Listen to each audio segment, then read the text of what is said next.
బంగారు గొలుసు. ఈ కథను రచించిన వారు శ్రీ పొత్తూరు రాజేంద్ర ప్రసాద్ వర్మ గారు. బావా, మనం పెళ్ళి ఎప్పుడు చేసుకుందాం? నాకైతే ఈ వేసవి అయితే బాగుంటుందనిపిస్తోంది. డాక్టర్ ఉద్యోగంలో చేరావు, ఇక ఆలస్యం దేనికి? సుమతి గోముగా అడిగింది. ఇసుకలో కూర్చొని విరిగిపడుతున్న కెరటాలను తదేకంగా చూస్తున్న రాజ్కుమారు పక్కకు తిరిగి మరదలి వైపు చూశాడు. సముద్ర గాలికి ఆమె ముంగురులు ఎగురుతున్నాయి, చెవి జూకాలు ఊగుతున్నాయి. డాక్టర్ సార్, ఏంటలా చూస్తున్నారు? మరదల పిల్లకు పెళ్లి మీద మనసు పోయిందేమిటా అని ఆలోచిస్తున్నా. ఏ వయసులో ముచ్చట ఆ వయసులో తీరాలట. ఇప్పటికే ఆలస్యం అయింది. మన పెళ్లి విషయంలో నువ్వైనా చొరవ తీసుకోలేవా? సుమతి, నువ్వు కూడా ఉద్యోగంలో చేరితే బావుంటుంది కదా. నువ్వు చేస్తున్నావు కదా. ఇద్దరం ఉద్యోగస్తులమైతే డబ్బుకు కొద ఉండదు, విలాసంగా ఉండొచ్చు. డబ్బెందుకు బావా, ఉన్నదాంతో ఆనందంగా బతకొచ్చు. డాక్టర్గా నీకు వచ్చే జీతం మనకు సరిపోతుందిలే. పెళ్ళైన తర్వాత నీకు రోజుకొక నాన్ వెజ్ ఐటెం చేసి పెడతానులే. నాన్ వెజ్ పేరు ఎత్తితే ఊరుకోను. మాంసాహారం ఇష్టమైందే కావచ్చు గాని జంతువుల్ని చంపి తినడం మాత్రం మహాపాపం. నీలా అందరూ అనుకుంటే లోకం ఏం కావాలి అంటూ సుమతి లేచి నిల్చుంది.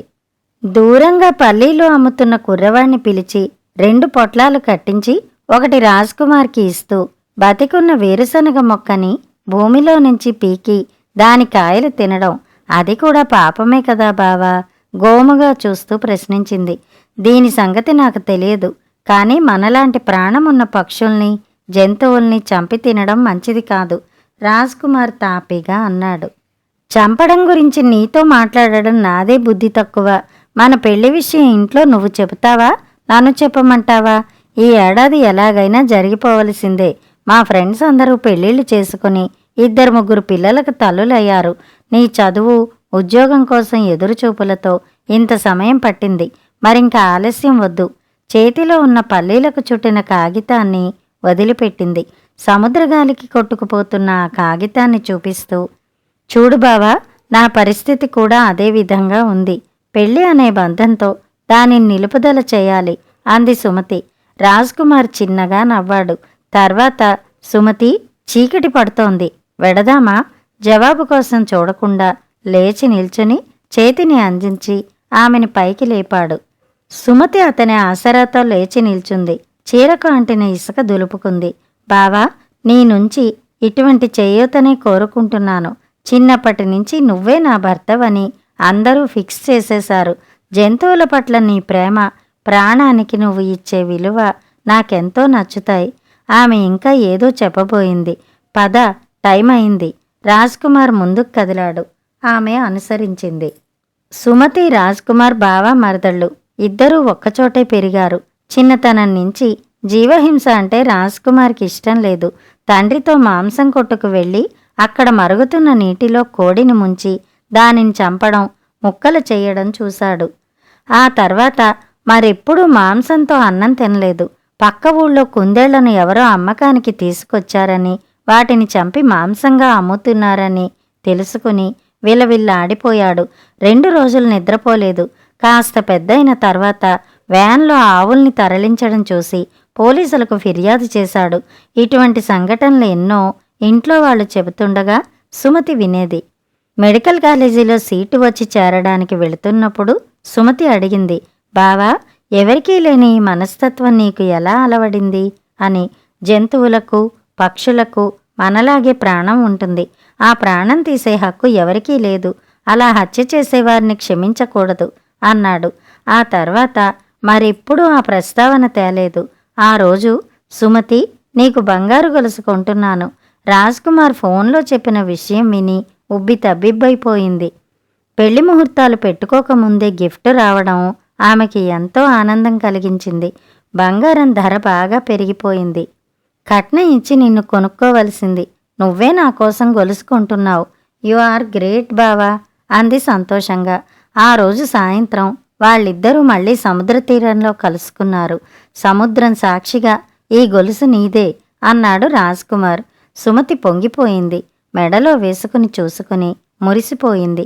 నా జీతం కాకుండా అదనంగా వచ్చిన నా మొదటి సంపాదన అన్నాడు. తర్వాత ఆమెను అక్కడికి దగ్గరగా ఉన్న ఆసుపత్రికి తీసుకువెళ్ళాడు. అక్కడ బెడ్ పైన పడుకున్న అమ్మాయికి నా వుడ్బి అని సుమతిని పరిచయం చేశాడు.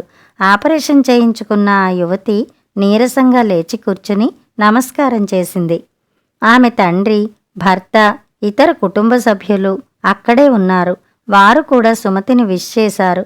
అందరికీ ప్రతి నమస్కారాలు చేసింది. ఎవరూ చేయని సాహసం డాక్టర్ రాజ్ కుమార్ చేశారు. ఆయనకు భార్య కాబోతున్న మీరు చాలా అదృష్టవంతులు.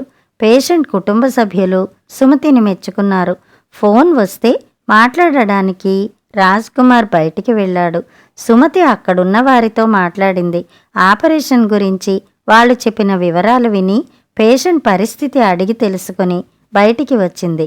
సుమతి మనసులో రకరకాల ఆలోచనలు సుళ్ళు తిరిగాయి. మనసు వికలమైపోయింది. సాయంత్రం 6 గంటలు. సముద్ర తీరం. రాజ్ కుమార్ వచ్చి అరగంట దాటిపోయింది. సుమతి ఎప్పుడు వస్తుందా అని ఎదురు చూస్తున్నాడు. అర్జెంటుగా రమ్మని ఫోన్ చేసింది. విషయం ఏమిటో చెప్పలేదు. పెళ్లి తేదీ తనే ఫిక్స్ చేసి సర్ప్రైజ్ చేస్తుందేమో అనుకున్నాడు. ఆలోచనల్లో ఉండగానే సుమతి బీచ్కి వచ్చింది. నవ్వుతూ ఆమె కేసి చూశాడతను. ఎందుకో ఆమె ముభావంగా ఉన్నట్టు అనిపించింది. రాజ్ కుమార్కి కారణం అర్థం కాలేదు. సముద్ర కెరటాల వద్ద కాళ్ళు తడుపుతూ ఇద్దరూ కొద్దిసేపు గడిపారు. సుమతి ఏమీ మాట్లాడకపోవడంతో ఏమిటి సుమతి, అర్జెంటుగా రమ్మన్నావు అడిగాడు రాజ్ కుమార్. జంతువుల్ని చంపడం, పక్షుల్ని చంపడం పాపంగా భావించే నువ్వు హంతకుడివి ఎలా అయ్యావు బావా? కోపంగా ప్రశ్నించింది సుమతి. ఆమె మాటలు రాజ్ కుమార్కి అర్థం కాలేదు. ఏదో చెప్పబోయాడు. చిన్నతనం నుంచి నేను ఊహించుకున్న నువ్వు కాదు.